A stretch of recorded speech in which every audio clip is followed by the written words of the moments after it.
नमो बुद्धाय। मैं विधेम रोशन। आप देख रहे हैं मकसद। आज गर्दनी बाग धरना स्थल पटना से बौद्ध भिक्षु लोग कितने दिनों से धरना दे रहे हैं, जानेंगे क्या कारण है। सर, सबसे पहले स्वागत है आपको मकसद में। आपके चैनल को मंगल कामना हो। हम आपके चैनल को बहुत बहुत साधुवाद देते हैं। सर, ये बताइएगा, आप कितने दिनों से यहाँ पर बैठे हुए हैं? हो गया लगभग 17-18 दिन। अच्छा, तो आपकी मांग क्या है? हम लोग की मांग है कि जो बौद्ध विहार गया में जो भगवान बुद्ध ने ज्ञान प्राप्त किए थे और उस स्थली को बहुत सौभाग्य प्राप्त हम लोग का है। वह स्थली के बारे में किसी को जानकारी नहीं था। लंबा समय के बाद, हजारों साल के बाद वह प्रकाश में आया और वह स्थली को हम लोग गया बौद्ध विहार के नाम से जानते हैं। उस विहार को चलाने के लिए यहाँ की जो सरकार है, उस ज़माना की कांग्रेस की जो सरकार है, उन्होंने एक समिति बनाई। उसका नाम है BT 1949 एक्ट। वह भारतीय संविधान लागू होने से पहले का है।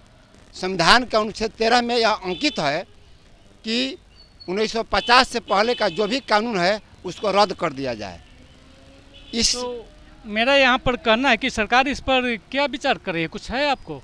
तो हम लोग का यही मांग है कि जब यह सरकार के कानून में, संविधान में, भारतीय संविधान में यह बाबा साहब द्वारा अंकित है कि 1950 से पहले का जितना भी कानून है उसको रद्द कर दिया जाए, तो आखिर यहाँ बौद्ध विहार में वह क्यों लागू है? सारे धर्मों का अपना अपना मान्यता है। यह भारत धर्म निरपेक्ष देश है। इस देश के अंदर सारे धर्मों को अपने हिसाब से संचालित करने के लिए, अपना बात कहने के लिए, अपनी महापुरुषों के अपने धर्म की व्याख्यान को प्रस्तुत करने के लिए स्वतंत्रता है, आज़ादी है। तो हम लोग का जो बौद्ध विहार है उसमें यह नियम बना हुआ है कि 4 हिंदू, 4 बौद्धिस्ट और एक जो है जिला मजिस्ट्रेट होगा और वह भी हिंदू होगा। तो इस हिसाब वर्तमान में आपके जो बिहार सरकार हुई, एक नई कमेटी गठित करी है जिसमें 25 लोगों को रखा गया। इस पर आपका क्या कहना है? देखिए, मेरा कहना है कि बिहार सरकार हो, चाहे भारत सरकार हो, चाहे कोई सरकार हो, जो सबके लिए कानून है वही कानून हमारे लिए भी होना चाहिए। जैसे मान लीजिए, जो मुसलमानों का आपको मदरसा है और हिंदुओं का मंदिर है, ईसाइयों का चर्च है और मान लीजिए कि सिखों का गुरुद्वारा है, तो जो प्रबंधन कमेटी है वह उसको देखती है, चलाती है। वो उसी धर्म के मानने वाले लोग होते हैं। तो फिर इसके लिए यह नई कानून क्यों ला दी जा रही है? इसका क्या मकसद है कहने का? तो इसमें आपको सरकार कुछ सुधि ले रही है? सरकार हम लोग की आवाज़ को नहीं सुन रही है। हम लोग अपना आवाज़ बुलंद कर रहे हैं। हम लोग बिहार के लोग हैं। पहले जितना भी धरना हुआ है, प्रदर्शन हुआ है, चाहे जो लोग भी लड़ाई लड़े हैं, वो बिहार से बाहर के लोग थे। कुछ पहले के विदेश के लोग थे, उसके बाद में अन्य दूसरे राज्य के लोग थे। अब बिहार में भगवान बुद्ध को ज्ञान मिला था। यह बहुत सौभाग्य प्राप्त हम लोग का है। हम लोग बहुत शुक्रगुजार हैं। यह हमारी जो मिट्टी है, इस मिट्टी का सुगंध दुनिया में गया। वह सुगंध को पाने के लिए दुनिया के सैकड़ों देश के लोग गया के धरती पर आते हैं इस भूमि को नमन करने के लिए। भगवान बुद्ध ने दुनिया को क्या दिया, यह दुनिया के लोगों ने समझा। लेकिन हमारे बिहार के लोग, हमारे भारत के लोग इस बात को नहीं समझ पाए।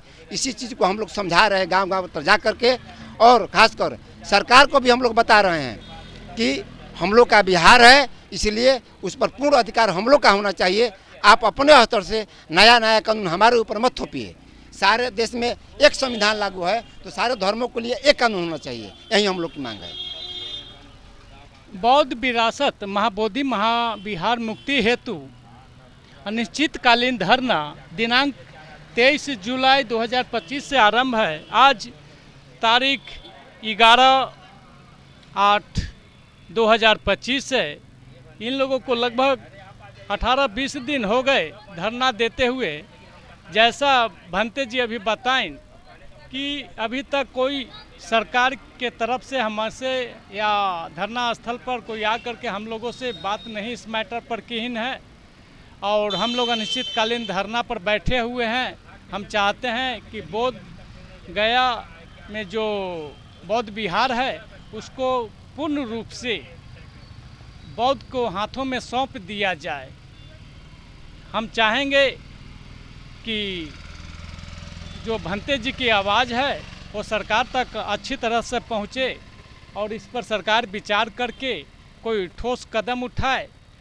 आप देख रहे थे मकसद, बने रहिए आप अपने मकसद के साथ। धन्यवाद।